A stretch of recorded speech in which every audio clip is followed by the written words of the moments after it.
Salut à tous et bienvenue dans un nouvel épisode du Front Office. On se retrouve aujourd'hui pour presque clôturer la série des bilans d'intersaison, c'est l'épisode 28, 28e équipe. Et aujourd'hui, casting inédit, puisque faisant son début dans la série des bilans d'intersaison, on retrouve Trey. Salut Trey, comment vas-tu ? Bonsoir messieurs, je vais bien. C'est vrai qu'on m'a pas trop vu ces derniers temps.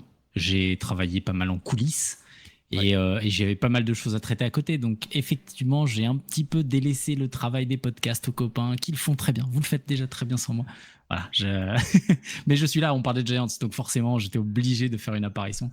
C'était obligé. C'est ça, toute la partie technique qu'on a de notre côté, de changer l'habillage graphique, le logo, les miniatures, toute notre manière de communication, voilà, Trey est vachement dessus et nous aide. C'est même pas qu'il nous aide, c'est qu'il fait. Donc c'est top et voilà, donc c'est pour ça que vous le voyez pas beaucoup en ce moment, mais nous on le voit beaucoup et on est très content de t'avoir avec nous. Et avec Trey, on retrouve Plax de New York Giants FR. Salut Plax, comment vas-tu ? Ouais, salut tout le monde, ça va très bien. Grave déçu par contre d'être dans les derniers à passer. Je sens un petit manque de respect là pour la franchise des Giants. C'est pas un manque de respect, il reste... bon après c'est vrai que quand on regarde les équipes restantes, on pourrait se dire que voilà, mais voilà, c'était une question de timing. Non, t'inquiète, je dis ça pour plaisanter. C'est ma faute, effectivement, je suis responsable, j'avais beaucoup de choses à gérer, j'ai repoussé l'échéance, je devais organiser les choses, je prends ma balle. Mais c'est pas grave, ça arrive là, c'est bien, on est fin juillet. Puis il y aura une équipe qui passera en dernier aussi, c'est comme ça, il faut faire... C'est ça, on verra ce qui reste, puisqu'il nous reste Vikings, Falcons, Steelers et Rams après cet épisode-là, donc ce sera une... J'allais dire s'il reste les Eagles, ce serait bien de les mettre en dernier, mais non, ils ont l'air d'être déjà passés. Ils sont déjà passés, exactement. Est-ce que, Plax, tu veux te présenter pour nos auditeurs ?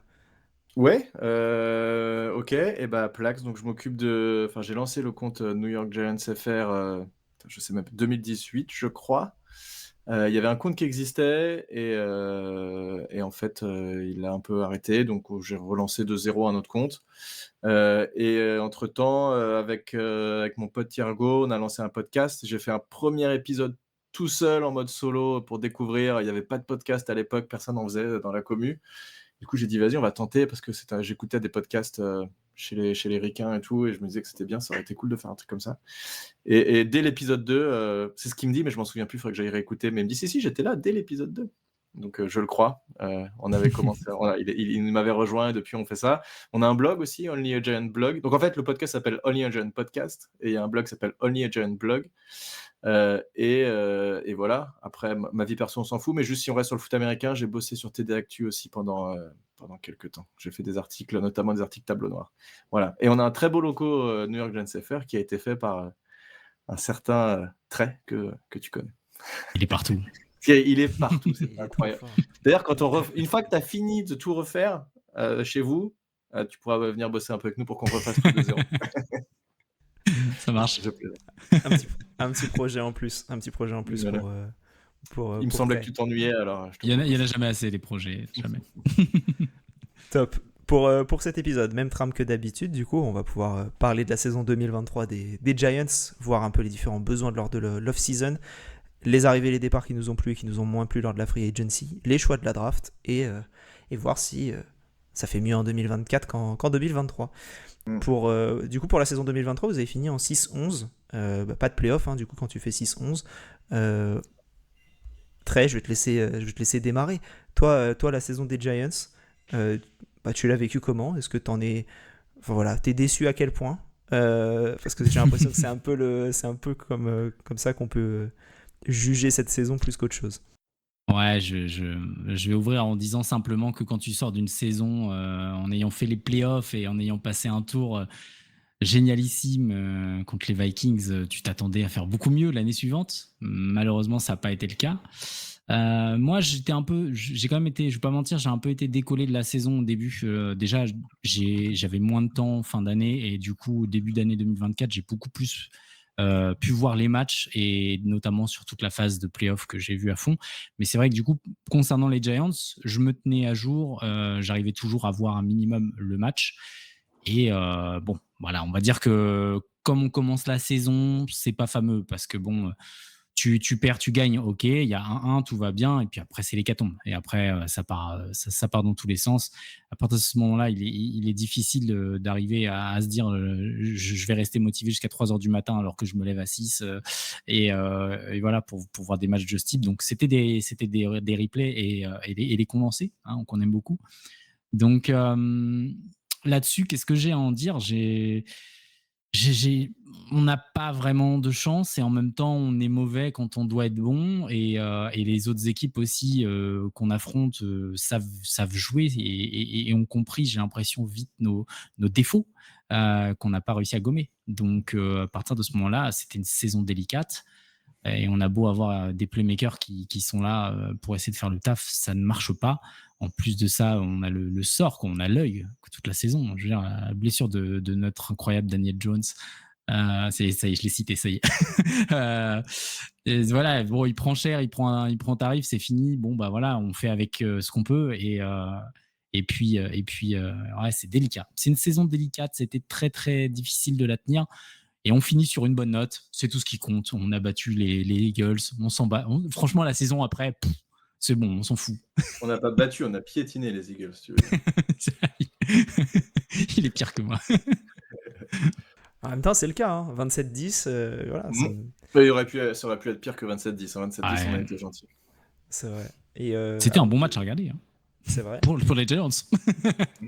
Pour les Giants, la saison elle est dure quand tu regardes d'un point de vue extérieur. C'est que avant la bye week, les seuls matchs que vous gagnez, c'est contre le pick numéro 2 et ce qui deviendra le pick numéro 2, pick numéro 3 et pick numéro 4, puisque vous gagnez 2 fois contre les Commanders, une fois contre les Pats et une fois contre les Cardinals en semaine 2.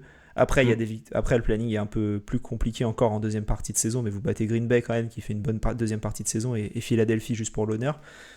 Toi, Plax, comment c'était de ton côté? Est-ce que au niveau du podcast, t'étais dépité chaque semaine? Comment Au niveau du podcast, il a fallu je sais même pas comment on a fait pour faire un épisode chaque semaine. Très honnêtement, je vais te dire, il y a des moments où tu vois le match, tu regardes le match, tu penses déjà au podcast, tu te dis oh là là, comment ça va être chaud de se motiver pour aller parler de cette purge. Bon, comme disait Trey, la saison d'avant qui était un peu inattendue. Enfin voilà, et Joe Schoen venait d'arriver, nouveau head coach, tout a changé. Joe Schoen, notre GM. Tu t'attends pas à faire une saison comme ça où tout se passe bien. On a le fameux match à Londres, on bat les Packers et tout, c'est top. On commence, je sais plus, en 5-1 ou en 6-1. Enfin, un début de saison de ouf. Et bon, au final, après, ça se rétablit un petit peu, mais on va quand même jusqu'en playoff. Effectivement, on gagne un match de playoff où on bat les Vikings, qui était super chaud cette saison, qui avait un super bilan. Donc forcément, on s'attendait à une saison mieux parce qu'on se dit, bah voilà, on a quand même un peu amélioré le roster et tout. Et je pense que le roster en soi était meilleur cette année que l'année dernière. Mais il y a des choses qui n'ont pas marché. Et t'en as qui disent le premier match, donc on prend un sévère 40-0 contre les Cowboys, où on fait un premier drive et ça se passe bien, tout va bien, on monte on remonte tout le terrain, on peut aller marquer, et je sais plus, Andrew Thomas, je sais plus, il se blesse, il se passe un truc, Daniel Jones est saqué, enfin bref, on loupe un field goal, je me souviens plus ce qui s'est passé, mais un ensemble de merde. À partir de là, il n'y a plus rien qui fonctionne et on perd le match et la saison est en galère. Et sur cette saison, on gagne des matchs, effectivement, pas contre des équipes incroyables, même les Pats, on gagne 10-7, donc c'est vraiment pas ouf. Tommy DeVito, la petite folie qu'il y a eu, c'était un peu le moment sympa de la saison, donc le quarterback third string qui est rookie, undrafted free agent, qui nous fait gagner 2 matchs, un peu de 2 ou 3, je sais plus, enfin bref, une espèce de folie. 3 consécutifs. 3 consécutifs, donc c'est Commanders, Patriots, Packers, je les ai sous les yeux là, ouais, donc c'est un truc, tu vois, inattendu d'un mec, et puis finalement il est revenu à son niveau qu'on a vu, puisque il prenait beaucoup trop de pression, il lançait pas assez vite du tout. Bon, il reste dans l'équipe cette année, ça peut être intéressant.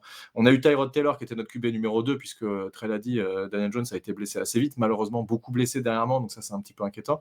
Tyrod Taylor a été au niveau, il a fait des bons matchs, il fait un super match contre les Eagles, le dernier match de la saison, donc ça c'était aussi cool.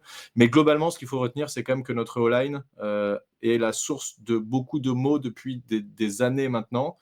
Et on va en parler pendant la free agency, mais il y a eu quand même un taf qui a été fait là-dessus, et je sais, j'ai plus la stat exacte, mais Joe Schoen, notre general manager, il disait que on a eu le record en fait cette année, clairement, et même sur plusieurs dernières années, du nombre de combinaisons différentes de joueurs qu'on a dû mettre en online, avec je sais plus quel match, mais je crois contre les Dolphins, on se retrouve avec 3 mecs sur 5 sortis du practice squad, enfin des trucs comme ça qui sont improbables. Donc en fait, quand c'est comme ça, tu peux juste pas t'en sortir, quoi.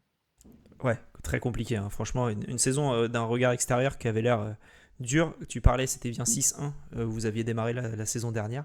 Mhm. 6-2 à la bye. Si on veut si on veut prendre une zone, on va Ouais. dire. Ah, c'est ouf, 6-2, t'imagines, on sort que de saisons catastrophiques. Là, d'un coup, tu as un nouveau head coach et un nouveau GM et on réussit comme ça. Et tout a démarré du field goal raté contre les Titans au premier match. Et voilà, où on tente une conversion à 2 points. Et c'était bien les Titans qu'on avait rencontrés en première journée, j'ai plus en tête. Mais, En euh, 2022. ouais, il y a 2 ans. 2022, c'est les Titans que vous gagnez Et ça a été un 21-20. peu parti là, il y avait une espèce d'étincelle, tu vois, et ça se joue beaucoup sur ça, le foot américain. C'est aussi tu vois, une émulation un peu, tu es dans un bon mood, tout se passe bien, et là tu es parti. Puis à l'inverse, c'est dur d'inverser la balance quand tu enchaînes les matchs compliqués. Donc, Ouais. ouais. On Et, espère que ça démarrera mieux cette saison. Et l'année dernière, dans toutes vos victoires, c'est beaucoup des victoires à moins d'un touchdown d'écart. Je crois qu'il n'y a qu'une seule Yes, victoire l'année exact. dernière. Enfin, en 2022, il n'y a qu'une seule victoire à plus de un touchdown d'écart. Mm, mm, mm. Là, les victoires, elles sont aussi ric-rac, mais voilà, c'était un peu dur. Un peu Par le contre, les défaites, symbole. elles sont pas ric-rac. Ouais, exactement. Les défaites, elles sont pas ric-rac. Et j'allais parler vite fait du super match du Derby de New York, où Tyrod Taylor lance 8 yards. Ce match-là, d'un point de vue extérieur, Ouais. c'était très dur C'est une à cata. regarder. Non, mais Ouais. en plus, ce match, on doit le gagner 500 fois. J'ai plus en tête le scénario, mais ils mettent un touchdown à la fin et on leur rend le ballon trop vite. Ils arrivent à enfin, un truc. C'était Je immonde. sais plus. On loupe un field goal. Ah oui, c'est le match. C'est pas le match où notre kicker il est blessé, il loupe 2 field goals. Bon, je sais plus. Bref, en tout cas, on doit le gagner 500 fois ce match. Si on le joue 500 fois, on le gagne 499 fois. Et là, bon, voilà. Bah, quand tu Bref, on va regardes, pas faire ouais, l'histoire, mais. exactement. Quand tu regardes vite fait tu sais, les probabilités sur ESPN, ils disent Hmm, tu avais 99,9% de chance de gagner le match de à quoi. quand à 1 minute 19 à la fin Ouais. dans le quatrième Et, carton. comment il s'appelle, leur quarterback qui. Bah, J'oublie.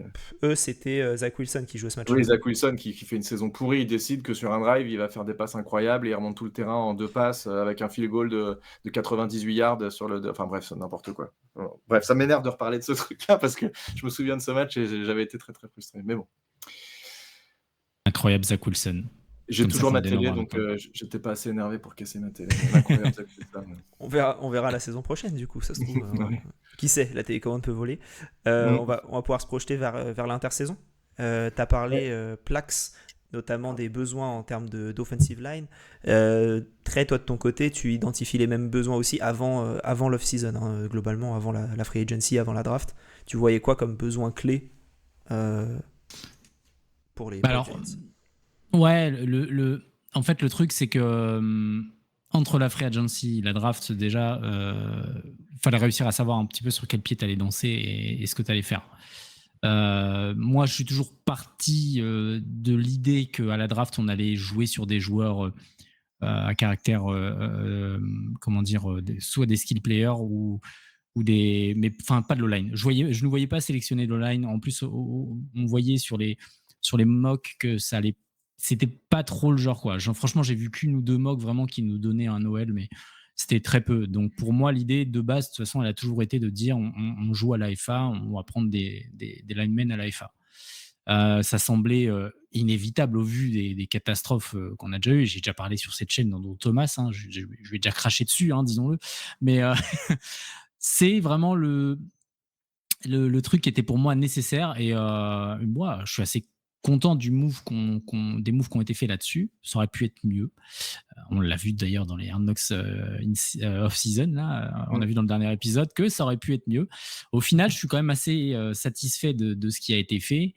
Maintenant, le problème, ça a été la négociation, et on l'a vu également dans les Hard Knocks off-season pour ceux qui regardent.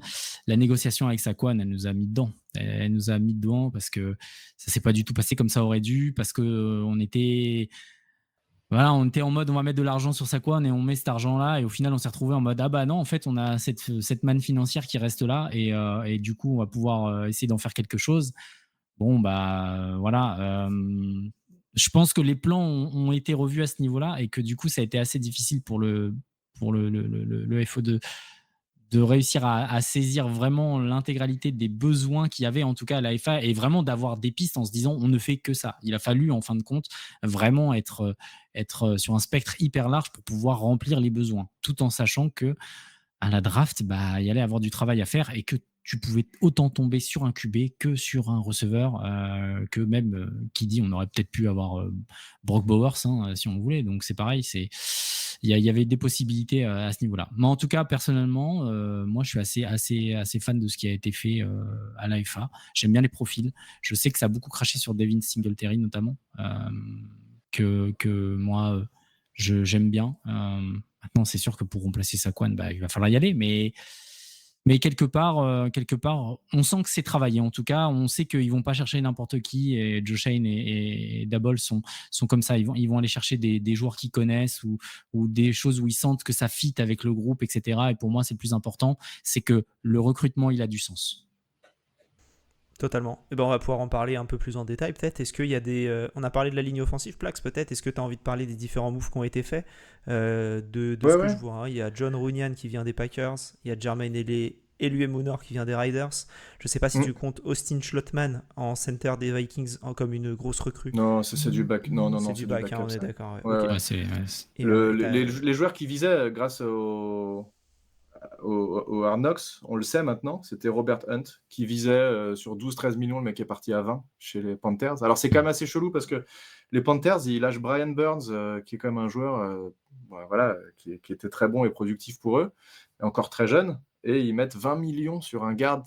Bon, je dis pas que le mec est pas bon, mais est-ce qu'il faut vraiment 20 millions, j'en sais rien. Tu peux y Bref, aller, en hein. tout cas... Je suis fan des Dolphins, pour moi il ne les vaut pas. Après je pense qu'il y a pour faire une aparté rapide sur les Panthers, je pense qu'ils ont clairement besoin de voir si Bryce Young vaut quelque chose et ils veulent tout faire pour le protéger le plus vite possible, je pense. Ok, je comprends que le but ce soit effectivement de mettre les meilleures conditions pour le QB, donc effectivement dans quitte ce à prendre sens-là, des valises tous les sens. matchs, mais si tu vois que t'en mets aussi ou au moins que c'est fonctionnel, c'est cool. Ouais. Enfin voilà, pardon, Ok, je te laisse parler sur bref, en Brian tout cas, Burns. non, mais dans les 3 joueurs qui visaient en O-line, ils en ont eu 2 sur 3, donc ils ont eu Runyan et Lumunor. De toute façon, ils n'auraient pas pris 3 dans tous les cas. Je pense qu'ils devaient faire des choix, c'était pas possible. Par contre, juste, je vais challenger un peu ce qu'a dit Trey sur Saquon. Moi, je pense et c'est le sentiment que j'ai eu, et j'ai fait des articles sur le blog New Gen Blog sur ça, où je disais mon ressenti un peu. Moi, je sentais que le front office voulait pas que Saquon revienne de toute façon, parce qu'il voulait pas mettre autant d'argent sur un running back. Et on le savait, parce que c'était aux Bills la stratégie. Ils ont jamais payé un running back plus de 10 millions. Enfin, j'ai pas en tête les contrats qu'ils avaient, mais c'était toujours des running backs qui étaient bons, mais voilà. Et on le voit bien, de toute façon, c'est pas Saquon qui nous a fait... on a eu une saison victorieuse depuis qu'on a Saquon, je veux dire, en bilan positif. Donc, c'est pas Saquon qui change l'équipe. C'était pas là où il fallait mettre de l'argent. Et tu regardes l'épisode, plusieurs fois, il le dit, si on regarde nos besoins, on a O-line, on a DB, on a ça. Et en fait, si tu regardes, running back ne fait que de passer, s'éloigner de nos besoins importants. Donc, ils n'ont pas mis l'argent parce qu'en fait, ils ne voulaient pas le mettre et ils savaient très bien qu'en le laissant. Donc, la stratégie, c'était on le laisse aller voir le marché, ce qu'il arrive à récupérer et on voit si on s'aligne ou pas. Et dès qu'il a pu, il a dit bah non, on laisse tomber, we're out. Il dit, et voilà, il a très vite compris, il a sauté sur l'occasion pour dire on laisse tomber. Et je pense que c'était une belle manière de se séparer de lui. Et il savait qu'il était filmé en plus, donc pas juste dire bah non, de toute façon, fais ce que tu veux, nous on s'en fout, on ne se re-signera pas. Bref. Sinon, sur les grosses Singletary, si tu regardes les stats en soi, il a des stats qui sont assez comparables. Je ne dis pas qu'il a le même talent, évidemment que non, mais si tu as une O-line qui est correcte, en fait, tu n'as pas besoin d'avoir un Saquon Barkley. Voilà. Après, je pense que Saquon va s'éclater derrière la O-line des Eagles et ça va me faire mal aux fesses, mais c'est comme ça. Voilà. Et les autres trucs, donc Brian Burns, ça c'est évidemment très bien. On a une D-line maintenant qui est assez ouf avec Thibodeau et Dexter Lawrence, ça peut être assez violent. Et donc on a taffé sur comment mettre la pression sur le QB et comment protéger notre QB. Ça a été les deux objectifs de cette intersaison. Voilà. Et puis après, la petite déception, et là je regarde encore sur le côté Hard Knocks, c'était Tyrod Taylor qui avait été vraiment bon l'année dernière.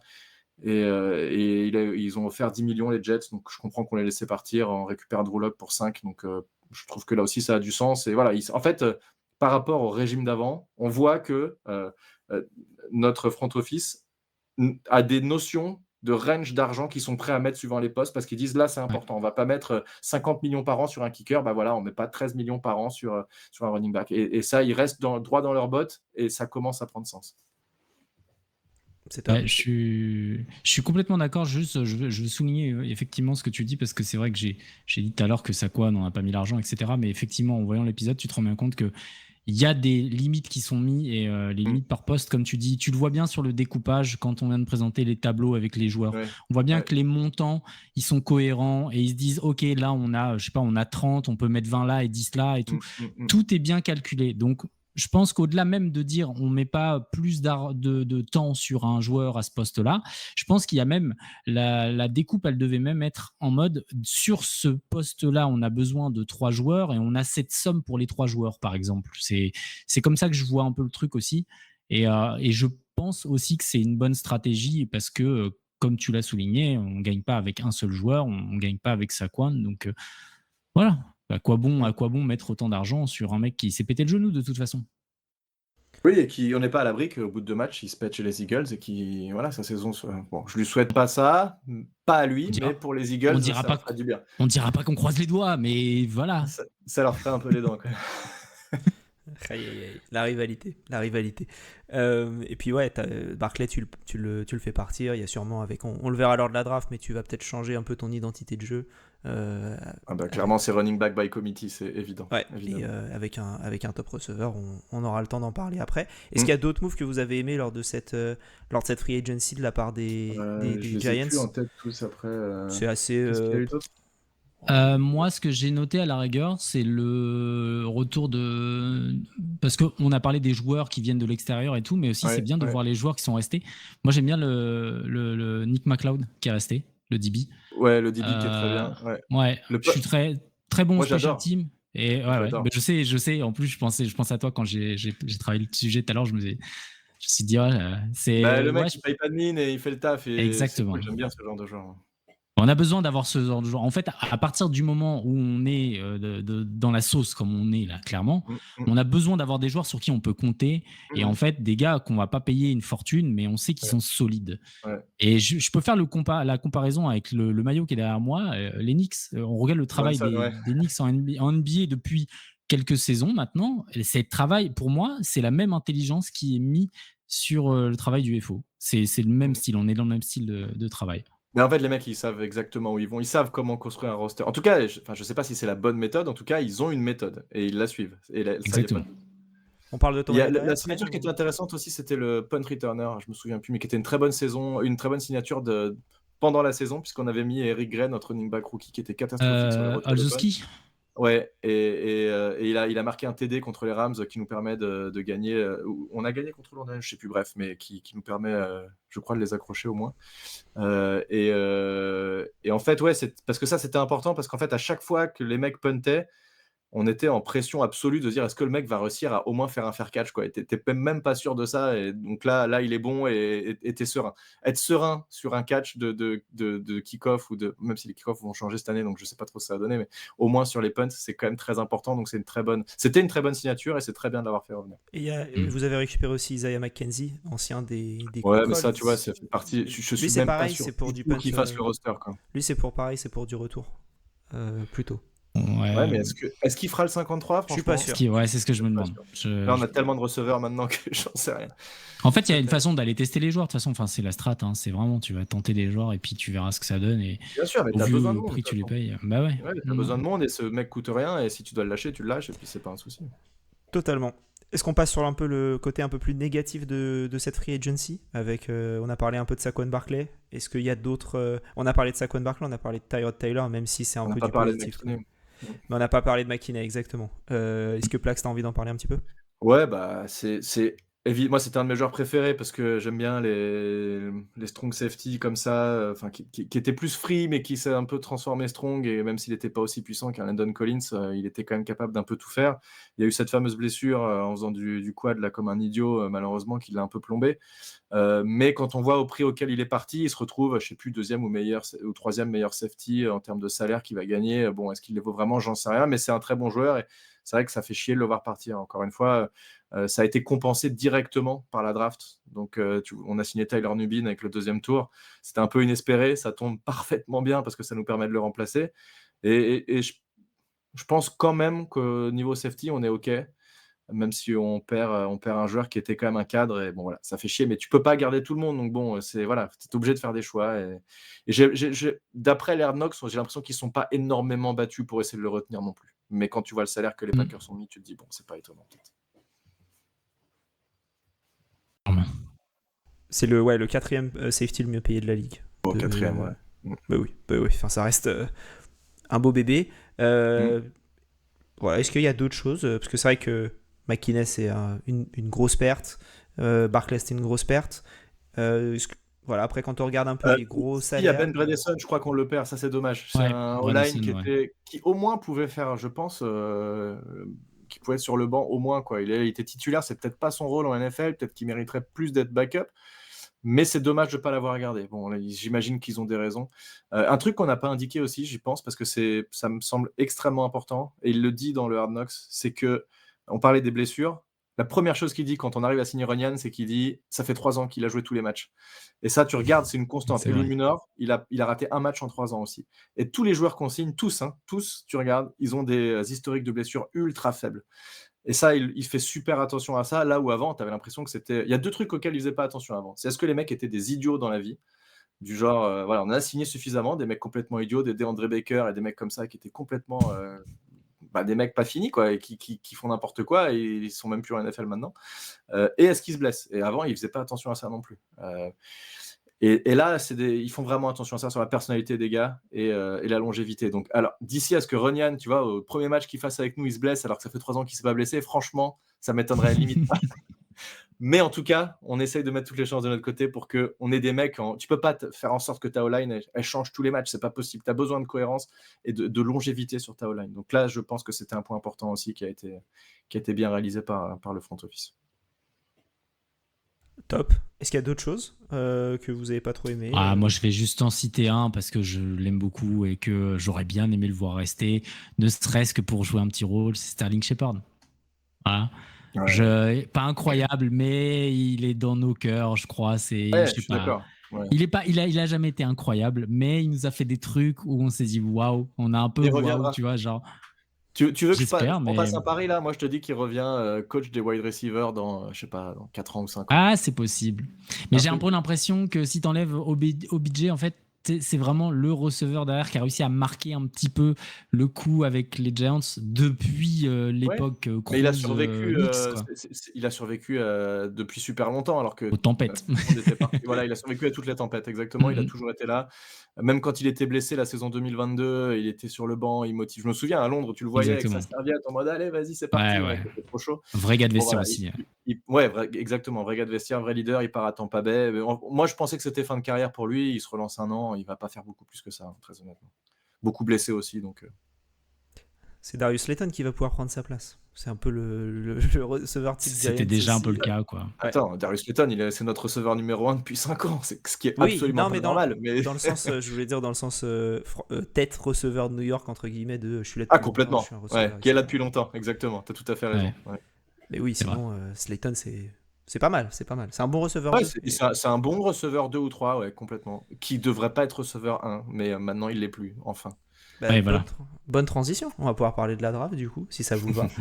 Vous aviez 6 picks, on va les énoncer. Au premier tour avec le pick 6, vous avez récupéré Malik Neighbors de LSU, receveur. Au deuxième tour avec le pick 47, Tyler Nubin, safety de Minnesota. Troisième tour, Andrew Phillips, cornerback de Kentucky. Quatrième tour, Theo Johnson, tight end de Penn State. Au cinquième tour, Tyron Tracy, running back de Purdue. Et au sixième tour, Darius Muasau, linebacker de UCLA. En tant qu'externe aux Giants, je trouve que cette draft elle répond à plein de vos besoins. Et on dirait c'est vraiment, ils avaient une ligne directive de je veux un receveur, je veux un safety, ensuite on verra sur le reste, mais j'ai quand même besoin d'un tight end et d'un running back. Puisqu'on n'a pas parlé de la retraite de Darren Waller, même s'il était déjà en pré-retraite la saison dernière. En tout cas, d'un point de vue, je connais pas assez le profil des joueurs à part des 2 premiers. Le reste, ça a l'air d'être intéressant. Je sais pas ce que vous en avez pensé tous les deux. Vas-y, Trey, je te laisse commencer. Moi, écoute, je suis hyper satisfait. En fait, ce que tu as dit, c'est de l'extérieur, ça a de la gueule. Je pense qu'il y en a beaucoup qui disent ça paye pas de mine.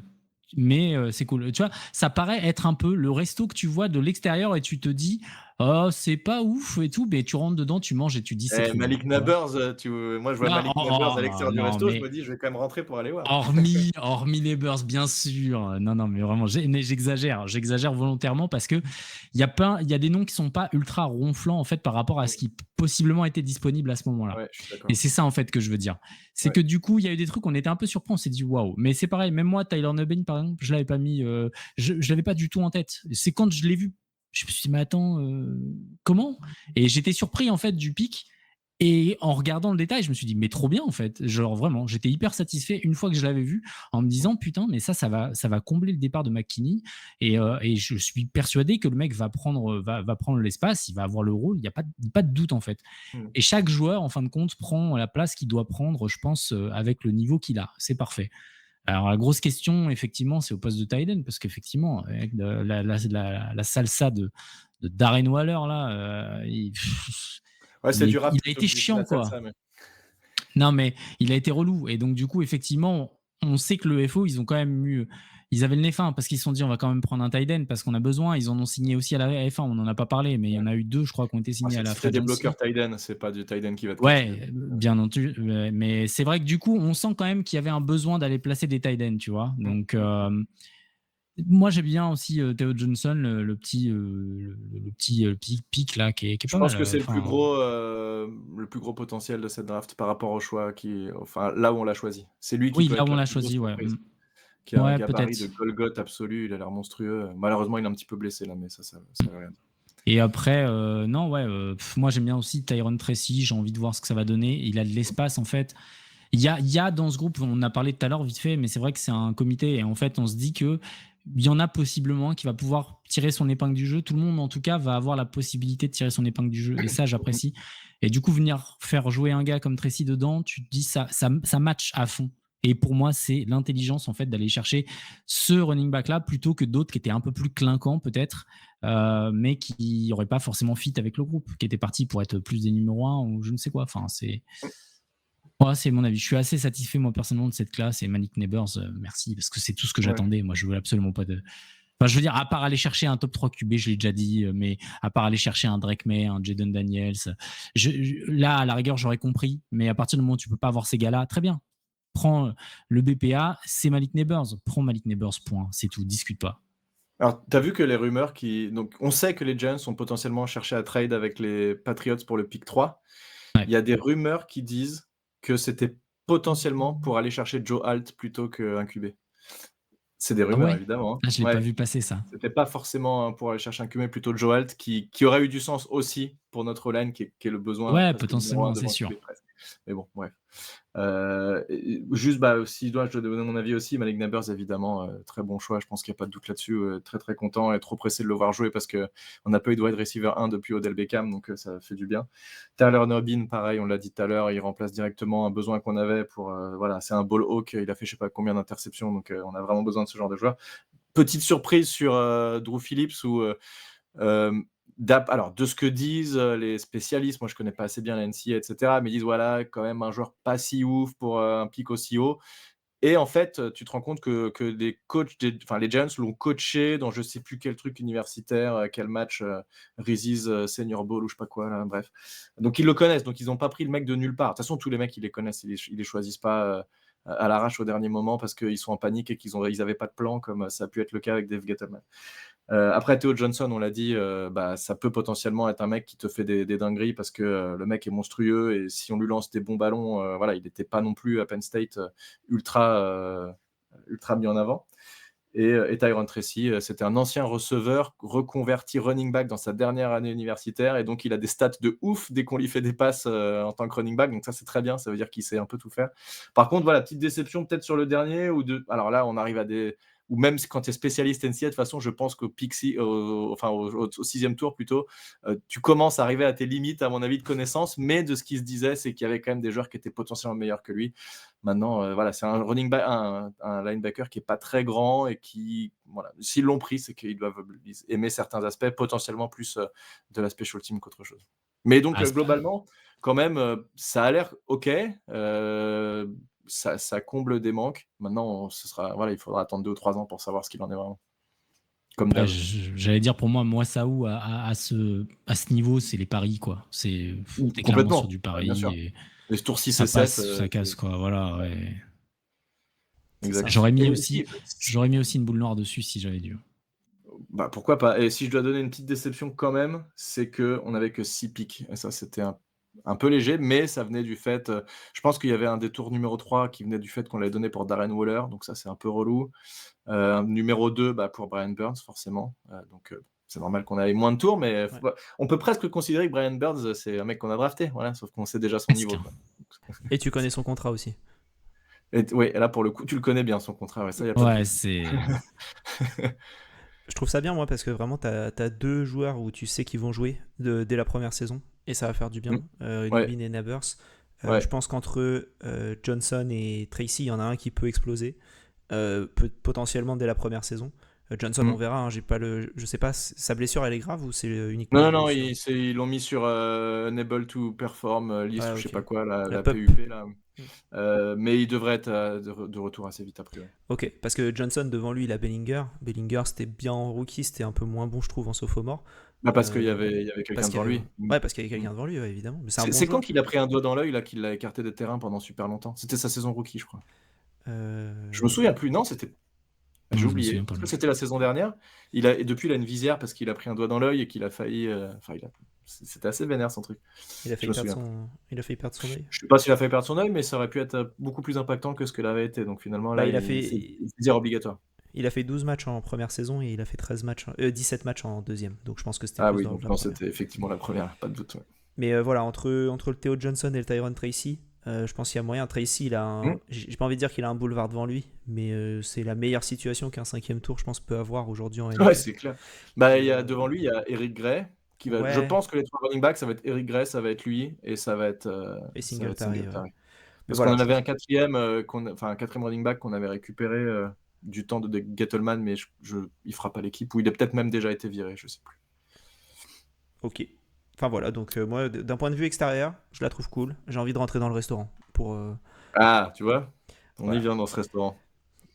Par contre, je sais pas si je prends entrée plat dessert, mais je prends clairement, voilà, je regarde la liste des desserts et ça m'intéresse. Donc, voilà. Moi, tu me mets un cheesecake, voilà. Est-ce que c'est Johnson ou Tracy, on verra. Je valide le cheesecake, très bon Mais, choix. toujours, Ah oui. franchement, choix numéro 1, je pense. Donc voilà. Est-ce que vous avez quelque chose à rajouter sur cette draft, à part le manque de pick, effectivement? Mais ça aurait pu être. Parce qu'on n'a pas parlé, mais il y avait aussi des rumeurs de trade down. Il y avait des rumeurs de trade up, mais il y avait des rumeurs de trade down dans mes souvenirs. Ouais, mais Si tu ça aurait trade été down, une tu erreur à récupères mon des avis. picks. Ouais, je pense aussi. Hein. Tu récupères des pics, mais t'as pas un mec aussi impactant Nevers. que ce qu'on a pu avoir. Ouais, Ouais, Nevers, ouais. je pense que là, le but, là, c'était vraiment de prendre un playmaker, quoi. Enfin, c'était le. Si tu. À la rigueur, Joe Alt, je l'entends, hein, mais pour le reste, fallait aller chercher un playmaker et essayer de donner une nouvelle dynamique à cette offense, notamment. Et c'est ce que tu fais avec Neighbors parce que voilà, tu vas donner une grosse cible à Daniel Jones et que moi j'en ai déjà parlé ici encore une fois, mais Daniel Jones, quand tu lui donnes un contrat de la sorte, quand tu peux pas aller chercher autre chose et que tu sais que tu vas faire avec lui, et ben en fait il faut le mettre dans les meilleures dispositions possibles. Et je crois que c'est exactement ce que Joe Shane dit dans Mm. l'épisode 3, il en parle un moment. Ah Il oui, dit bien sûr, il faut qu'on lui donne ce qu'il faut, quoi. Donc voilà. D'ailleurs, Il a eu l'épisode Melek 4 Neighbors. devrait être spécifique draft, à mon avis. On va en savoir plus un petit peu Oui, sur comment ça s'est déroulé la draft. je crois bien. Quand est-ce qu'il sort l'épisode 4? Mardi. C'est les mercredis. Ça sort dans Ouais, la nuit de mardi dans mardi à la nuit, ouais. mercredi. Ouais. Donc nous, on aura enregistré cet épisode avant la diffusion de l'épisode 4. Et voilà, donc vous pourrez nous dire dans les commentaires ce qui s'en est dit lors de la draft avec, lors de cet épisode-là. C'est avec grand plaisir. On va pouvoir tranquillement passer et se diriger vers la saison 2024. Avant ça, est-ce que vous considérez que les besoins ont été comblés lors de cette intersaison? Est-ce que vous êtes content de cette intersaison au niveau des moves? Plax peut-être d'abord? Ouais, moi, je pense qu'il aurait fallu une signature de plus en all-line. C'est peut-être un tout petit peu léger. Les deux signatures sont bonnes. Je pense que c'est deux titulaires dans tous les cas. Mais peut-être sur le banc, c'est encore un peu léger. Tu vois, on parlait de Bredesen. J'aurais bien aimé vraiment qu'on puisse le garder. Bon, voilà. Ils ont signé d'autres mecs que je connais pas bien. Un mec Il y en a d'autres. de Tampa Bay ou je sais pas quoi, mais voilà, enfin, qu'est-ce que tu veux que j'aille connaître les remplaçants des gardes des équipes que je supporte pas, bon voilà. Donc j'imagine que s'ils ont fait ces moves-là, c'est qu'ils estiment que c'est des bons joueurs, et on a quand même oublié un seul point, parce qu'on a parlé que des joueurs, mais on a aussi changé de coach de la O-line, et ça peut être très important. On a été chercher le coach des Raiders, voilà, qui en plus connaît bien Illuminor, évidemment, hein, il l'a coaché, donc il sait qui l'a fait venir dans son équipe. Donc on va miser beaucoup, et on va parler juste après de la saison prochaine, mais il y a beaucoup au moins 50% du destin de cette saison va se jouer sur la O-line, à mon avis. Très probable. Et toi, Trey, t'es content? Oh oui, moi, au global, bien sûr, oui, y a pas de. J'ai pas trop de doute en fait sur la gestion de cette équipe par Joe Schoen. Je pense que quand je l'ai vu arriver, il avait une réputation d'homme travailleur, j'ai envie de dire, et il a montré tout de suite qu'il avait envie de se mettre au taf. Brian Dable, pareil, j'étais conquis moi sur les premiers matchs. Je suis désolé, mais ce gars, je trouve qu'il a une stature, il a un charisme qui fait que déjà en tant que coach, il est hyper crédible. T'as envie de jouer pour lui en fait quand tu le vois. Je veux dire, moi, je suis devant ma télé, et j'ai envie d'y aller. Voilà. Donc, souvent on dit on a envie de foncer dans un mur pour le coach. Même si depuis qu'il a exactement. perdu du poids, un peu moins. Je le trouvais Ouais. meilleure stature, un peu plus. Mais Oui. non, mais en tout cas, je trouve que voilà, le coaching staff et le FO surtout fait un bon travail sur le recrutement, sur la mise en place de cette équipe. L'année dernière, c'était une anomalie. Je pense qu'il y a eu plein de choses qui se sont glissées. Il ne faut pas se chercher d'excuses non plus, mais on peut expliquer certaines choses avec. Putain, je vais avoir oublié son nom, là, le cancer là, qu'on avait dans le coaching staff là, avec sa Wink casquette là. Martindale. Ouais, Martindale là, qui nous a un peu cassé pas mal de fois le truc aussi. Donc, je pense que ça peut avoir un impact important dans un match. Si ça peut se reproduire sur plusieurs matchs, ça peut expliquer des défaites. Maintenant, c'est pas une excuse. Il y a eu beaucoup de choses qui n'ont pas été non plus. Donc, on espère que ces changements et ces nouveaux ajouts, voilà, feront le boulot. Mais j'ai vraiment confiance, pour la suite. Je pense à un tout petit truc, mais même quand c'était la galère, notre coach Brian Daboll n'a pas perdu le vestiaire. Ce qui n'était pas du tout le cas avec Nick Sirianni du côté des Eagles, qui, quand ils ont commencé à perdre à la fin et à tout enchaîner les défaites, ça a commencé à discuter, blablabla, ça se passe pas bien, machin, je Même dirais en début rien, de mais j'en saison, pense hein. pas moins, machin. Moi, j'ai surtout vu les histoires en fin de saison, parce que forcément, à chaque fois que ça se passe mal, je me dis tiens, je vais aller écouter leur petit podcast. Là, ils vont être en train de galérer. C'est là où je prends le plus de plaisir, évidemment, à écouter ce qui se passe sur. Non, bref. Mais voilà, on a senti qu'il y avait un petit problème. Je sais pas du tout ce qu'il a donné pour eux cette année, mais en tout cas, chez nous, Brian Daboll n'a pas perdu le vestiaire, et les mecs se sont battus jusqu'au bout. Et ça, je trouve que c'est un très bon signe quand tu es head coach. Quand ça va mal et que tu es dans le dur, tes joueurs sont toujours là, quoi. Top. Bah top, on va pouvoir se diriger vers le calendrier du coup de la saison 2024 pour se poser la question, est-ce que vous faites mieux que le... J'ai déjà perdu 6-11, 7-10 Oui. 6-11. 6-11. 6-11. Bah, le calendrier du coup est le suivant, une bye week en semaine 11. Avant ça c'est Vikings, Commanders, Browns, Cowboys, Seahawks, Bengals, Eagles, Steelers, Commanders et un match contre les Panthers en Allemagne. Ouais, malheureusement, j'ai pas eu de billet. Putain, je suis deg. Ouais, parce que C'est en Allemagne, ouais. il y avait 32 millions de personnes sur la file d'attente, donc faut bien. Hein, donc. Et après ça, c'est du coup après la bye, c'est les Bucks, les Cowboys, les Saints, les Ravens, les Falcons, les Colts, et vous finissez encore une fois par les Eagles pour les retaper encore une fois, j'imagine. Ouais. Pour les retaper un peu plus que 27-10, mais voilà, histoire de bien remettre un petit coup dessus. Quand vous voyez le calendrier, vous êtes confiant? Est-ce que vous le trouvez difficile ce calendrier? Plax, tu trouves dur? Oui, il est difficile. Statistiquement, il y a les difficultés des calendriers qui sortent. On est encore dans les plus difficiles comme chaque année. Après, est-ce que statistiquement, quand tu fais partie de mauvaises équipes l'année d'avant, t'es pas quasiment tout le temps dans les calendriers difficiles? Je sais pas. Mais à mon avis, il y a moyen de commencer en 2-0, ce qui serait une première depuis que je suis né, à mon avis. Non, je plaisante, mais 2-0, les Vikings qui viennent jouer chez nous avec JJ McCarthy, ils ont un quarterback rookie. Alors, ce qui serait très chiant, ce serait de perdre contre eux, sachant que ce qui va se dire forcément, c'est tiens, les Giants, ils n'ont pas pris un QB, le QB, il vient jouer chez nous au premier match, il nous tape. Super, bravo, Joe Schoen, très bon choix. Donc, il faut les taper. Ce serait son premier match. Tu ne sais jamais ce qui peut se passer, mais il faut les battre. Deuxième match, pareil. QB rookie, cette fois-ci chez les Commanders, même si les Commanders, ils ont l'air d'être un peu plus solides. C'est toujours un peu l'équipe qu'on arrive à battre. Voilà, les Commanders, en général, soit on fait match nul, soit on gagne. Sur les 2-3 dernières années, c'est un peu ce qui se passe. Et même depuis, voilà, chaque fois qu'on les rencontre, moi, je suis toujours confiant. Donc, si on peut commencer à 2-0, les espoirs de plein de choses peuvent être permis. Ça va mettre l'équipe en confiance. Maintenant, je pense qu'on fera mieux que 6-11. Je ne dis pas qu'on va faire un bilan positif forcément, mais aller chercher 8 ou 9, ce serait très très bien déjà. 8, moi je suis satisfait. 2-0, t'es dur, hein. 2-0, c'était en 2022. Ah oui, on avait commencé en... Bah oui, non mais parce que... Ok, alors avant ça, si tu cherches avant ça... Avant ça, c'était 2016. Je l'ai été le chercher. C'était 2016. 2016, la saison la fameuse photo du bateau où on perd contre les Packers, où Odell Beckham fait 46 drops dans la rencontre. Je m'en souviens très très bien. En première mi-temps, tu veux dire? Oui, ouais. C'était terrible. Ce match était... De toute façon, je crois que j'ai arrêté à la mi-temps, à mon avis. Donc, bref. Toi, Trey, qu'en penses-tu de ce qu'un... Ouais, moi je fais partie des éternels optimistes déjà. Donc en fait, quand on m'a sorti, j'étais en train de regarder sur Discord. On a un petit Discord qui a essayé de se monter avec les poteaux Giants, j'ai envie de dire. Mais quand on a parlé des premiers opposants qui sont arrivés, on a dit on mise sur combien et tout. Moi j'étais un des fous à dire 17. Ouais. un peu cramé, bon. Mais je suis de l'avis de Plax de dire si on commence en 2-0, ça peut amener beaucoup de choses. Et je souligne le fait qu'il disait tout à l'heure que Brian Daboll tient son vestiaire et tout le monde, je vais jouer pour lui, c'est ce qu'on vient de dire. Et ça, je pense qu'effectivement, la mécanique peut aller dans le bon sens si tu commences en 2-0 et que cette équipe continue avec son coach qu'elle aime, tu vois. Ça peut jouer sur plein de choses. Voilà, on a un gros trident, un énorme trident défensif qui est là, qui va découper les offenses.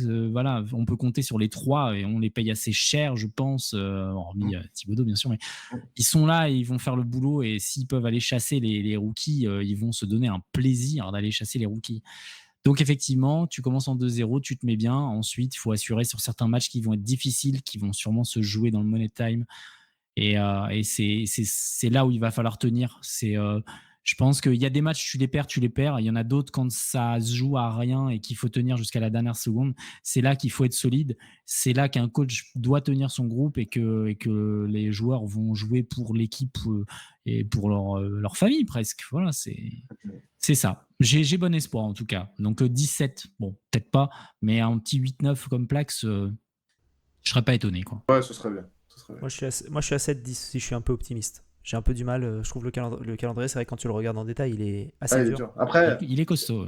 À ce moment-là, aussi loin de la saison, on n'a pas vu un seul match. Il y a toujours des surprises, des équipes qui peuvent être fortes, sont finalement pas fortes, etc. Donc là, tu vois des victoires ou des défaites évidentes. Et en fait, dans la saison, tu dis ah ouais, non, en fait, l'équipe n'est pas du tout au niveau que je pensais. Donc, bon.